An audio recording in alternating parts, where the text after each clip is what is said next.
Hey, this is Daniel Vitalis, and I'm actually really excited to do this next interview and show you somebody who's a real teacher for me, somebody who, when I'm around, I'm humbled and zip my lip because there's so much to learn.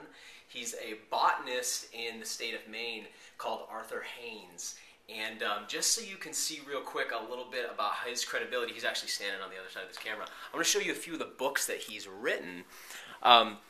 This one particularly interesting to me, Flora of Maine. When I first met Arthur, one of the things that stood out to me was he told me he could identify by Latin, I think you said, 220 grasses, something like that. He actually knows every plant in Maine. That's bizarre. Anyway, here's a few of his different books. Really interesting. You know, a lot of them are kind of like technical journals for botanists. This is the manuscript he's working on right now. This is a little pre-release here, Ancestral Plants, which is really about, Arthur, tell us what that book is about. Well, it's how to use plants.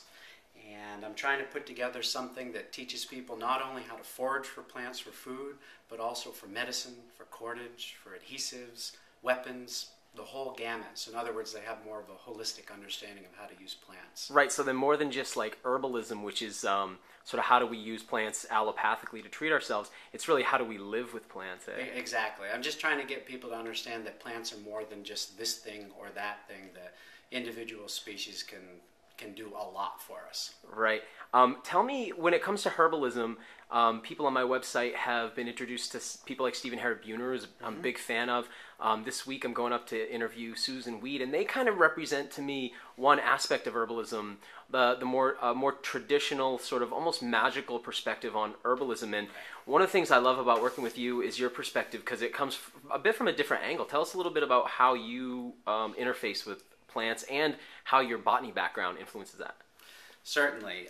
If you were to come to some of the beginning lectures, you'd probably call me one of those evidence-based people who, does a lot with the science and the phytochemical constituents of plants.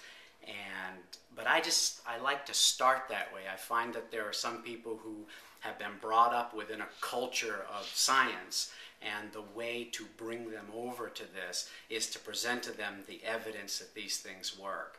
And once you've done that and you've sort of opened the door, you can move into some of the softer parts, if you will, of herbalism. To me, it's all the same thing. One person might say, this plant is very sacred to me and it's very powerful. And another person might say that this is an important plant to me and it's pharmacologically very active. They both said the exact same thing, but they said it within the framework of their culture, if you will. What's the difference between, all right now in herbalism, what's real popular is, say, you order your herbs from a place like mountainroseherbs.com, or you go to the local herb shop and you buy something prepared, or you go to the health food store and you get something prepared.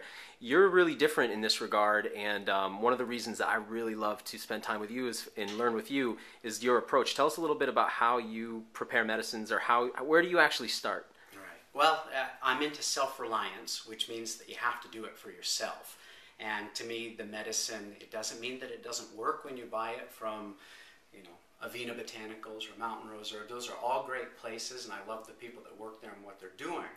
But for me, I like being able to think back to those places that I visited when I gathered those herbs, so I have a connection to them.